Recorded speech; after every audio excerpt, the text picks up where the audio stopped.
Hi, boys and girls. You're going to hear one of my favorite holiday stories right now.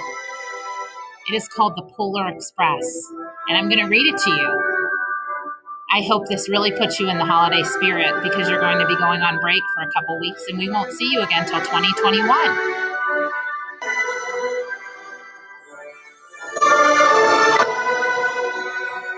All right, here we go. Let me just pause the music and I'm going to get started reading you one of my favorite stories from the Polar Express. All right, here we go. On Christmas Eve, many years ago, I lay quietly in my bed. I did not rustle the sheets. I breathed slowly and silently. I was listening for a sound a friend had told me I'd never hear, the ringing bells of Santa's sleigh.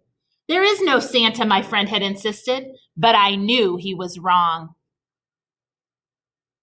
Late that night, I did hear sounds, though not of ringing bells. From outside came the sounds of a hissing steam and squeaking metal. I looked through my window and saw a train standing perfectly still in front of my house.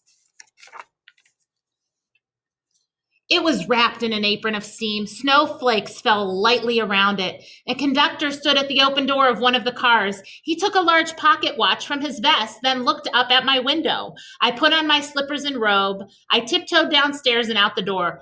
"All aboard," the conductor cried out. I ran up to him. "Well," he said, "are you coming?"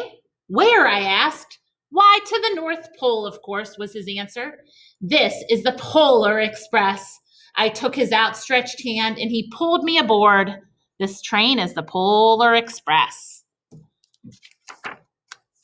The train was filled with other children, all in their pajamas and nightgowns. We sang Christmas carols and ate candies with nougat centers as white as snow. We drank hot cocoa as thick and rich as melted chocolate bars.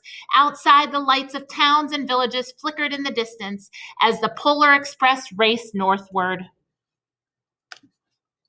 Raise your hand if you would love to go on that Polar Express. Soon there were no more lights to be seen. We traveled through cold, dark forest where lean wolves roamed and white-tailed rabbits hid from our train as it thundered through the quiet wilderness. We climbed mountains so high it seemed as if we would scrape the moon, but the Polar Express never slowed down.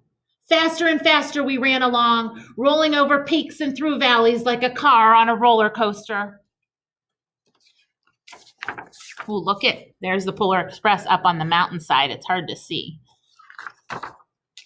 The mountains turned into hills, the hills to snow-covered plains. We crossed a barren desert of ice, the great polar ice cap. Lights appeared in the distance. They looked like the lights of strange ocean liners sailing on a frozen sea. "There," said the conductor, "is the North Pole." The North Pole. It was a huge city standing alone in the top of the world, filled with factories where every Christmas toy was made. At first, we saw no elves. "They are gathering at the center of the city," the conductor told us. "That is where Santa will give the first gift of Christmas." "Who receives the first gift?" we all asked. The conductor answered, "He will choose one of you." "Look," shouted one of the children. "The elves outside." We saw hundreds and hundreds of elves. As our train drew closer to the center of the North Pole, we slowed to a crawl. So crowded were the streets with Santa's helpers. When the Polar Express could go no farther, we stopped and the conductor let us outside. We passed through the crowd to the edge of a large open circle. In front of us stood Santa's sleigh. The reindeer were excited. They pranced and paced, ringing the silver sleigh bells that hung from their harnesses. It was a magical sound, like nothing I'd ever heard. Across the circle, the elves moved apart and Santa Claus appeared. The elves cheered wildly. He marched over to us and, pointing to me, said, "Let's have this fellow here." He jumped into his sleigh. The conductor handed me up. I sat on Santa's knee and he asked now, "What would you like for Christmas?" "I know. that I could have any gift I could imagine, but the thing I wanted most for Christmas was not inside Santa's giant bag. What I wanted more than anything was one silver bell from Santa's sleigh. When I asked Santa, Santa smiled. He gave me a hug and told an elf to cut a bell from the reindeer's harness. The elf tossed it up to Santa. He stood holding the bell high above him and called out, "The first gift of Christmas." A clock struck midnight. As the elves roared their approval, Santa handed the bell to me, and I put it in my bathrobe pocket. The conductor helped me down from the sleigh. Santa shouted out the reindeers' names and cracked his whip. His team charged forward and climbed into the air. Santa circled once above us, then disappeared in the cold, dark, polar sky. As soon as we were back inside the Polar Express, the other children asked to see the bell. I reached into my pocket, but the only thing I felt was a hole. I had lost the silver bell from Santa Claus' sleigh. "Let's hurry outside and look for it," one of the children said. But the train gave a sudden lurch and started moving. We were on our way home. It broke my heart to lose the bell.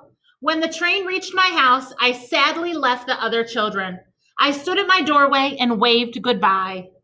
The conductor said something from the moving train, but I couldn't hear him. "What?" I yelled out. He cupped his hands around his mouth. "Merry Christmas," he shouted. The Polar Express let out a loud blast from its whistle and sped away. On Christmas morning, my little sister Sarah and I opened our presents. When it looked as if everything had been unwrapped, Sarah found one last small box behind the tree. It had my name on it.